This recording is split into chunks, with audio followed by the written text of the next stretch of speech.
colonists continued to protest and tried to boycott British products. Finally,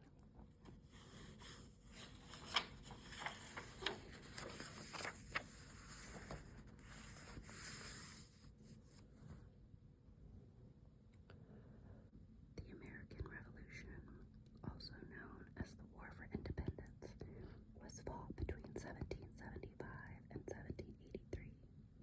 For the first time in history, the 13 American colonies banded together as a nation so that they could fight against Britain and achieve their own independence. Over the years, Britain and their ruler, King George III, had given the colonies a lot of freedom to govern themselves by allowing each colony to have its own legislature. In return, the colonies were given the protection of the British Empire and its famous Royal Navy. But then, in 1764, Britain imposed the Sugar Act. And a year later, the Stamp Act on the colonies. These forced Americans to pay very high taxes on sugar, legal documents, newspapers, and other items being imported into the colonies. Since the colonies had not been consulted about this, there were many riots and protests. This was taxation without representation, and the colonists had no intention of cooperating. In 1767, Britain's Parliament passed the Townshend Acts, which placed outrageously high taxes on items such as paper, glass, paint, and tea.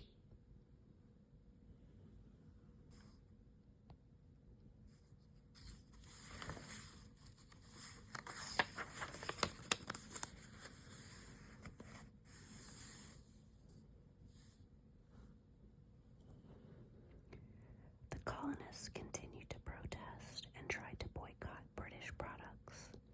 Finally, in late 1773, some rebellious citizens in Boston crept onto a British supply ship in Boston Harbor. They found more than 300 chests of tea and dumped them into the water. Britain was furious about this and began to pass even more punitive laws.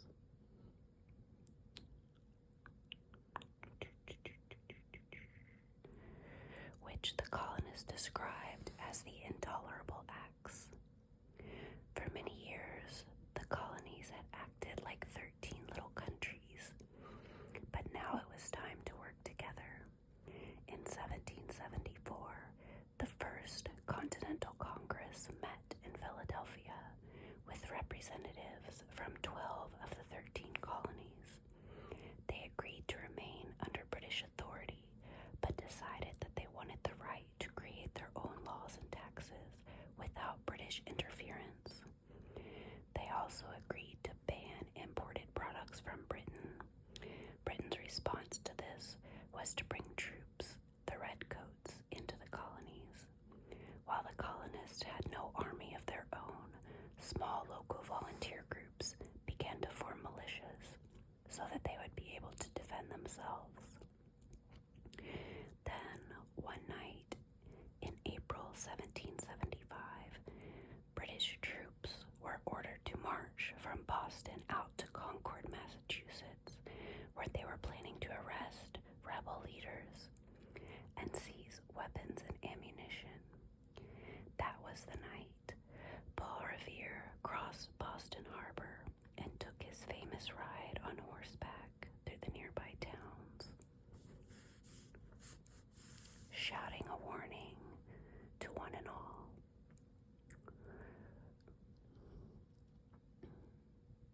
When the Redcoats arrived in Lexington, the rebels, also known as the Patriots, were there to greet them. Nobody knows who fired the first shot, but it was generals ended up chasing the redcoats all the way back to Boston. Considering how many thousands of shots were fired that day, surprisingly few people were killed, but the war had now begun. A few weeks later, the Second Continental Congress met and decided to form a Continental Army. They selected a man who had been a great hero in the French and Indian War to be their general. His name was George Washington. He had never run an army before, but he turned out to be a born leader. Early in 1776, a writer named Thomas Paine published a pamphlet titled Common Sense. In it, Paine described the terrible tyranny King George III was forcing on the colonies and called for complete independence. The Continental Congress agreed. They appointed a small committee to draft some resolutions for the colonies, now to be described as states. 3 of the 5 men of the committee were Thomas Jefferson, Benjamin Franklin, and John Adams. It was primarily Jefferson who wrote a document called the Declaration of Independence, and the Congress voted it into law on July 4th, 1776.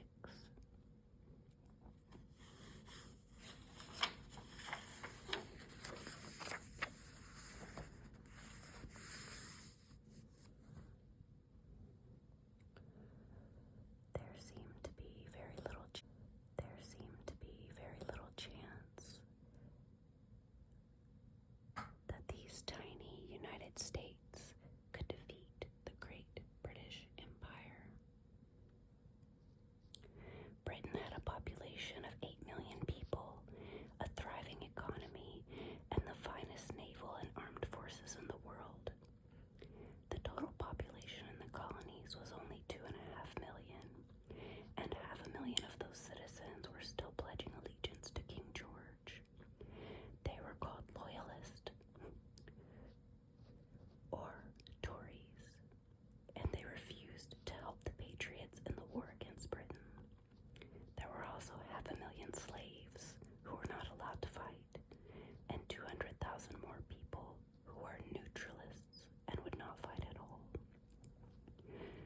The colonies were not only outnumbered, but they also had no army, no navy, and almost no factories to manufacture the weapons and other supplies they would need.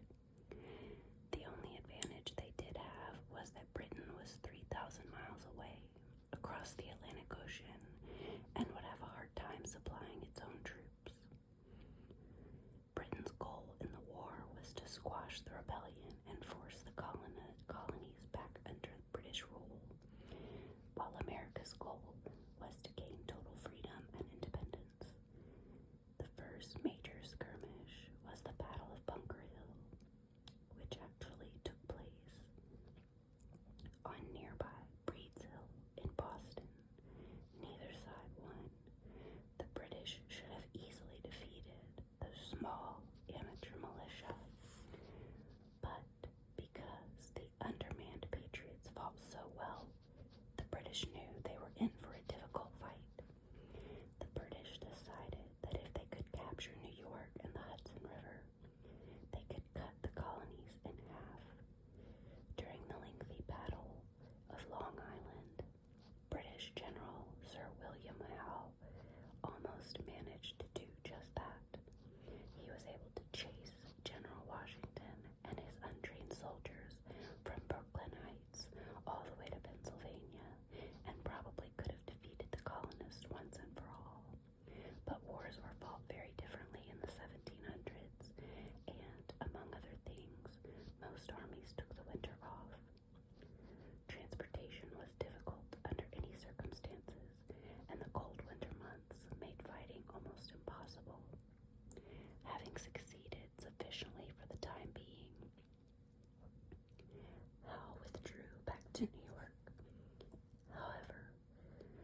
Washington and his troops escaped before General Howe's army could retaliate.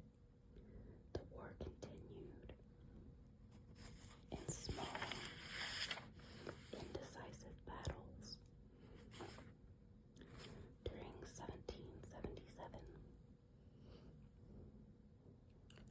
the British were able to capture Philadelphia and won large battles at Fort Ticonderoga and Fort Edward in New York. But only a few weeks later, the Americans forced over 5,000 British soldiers to surrender at Saratoga. It was the first genuine victory for the United States and the turning point of the war.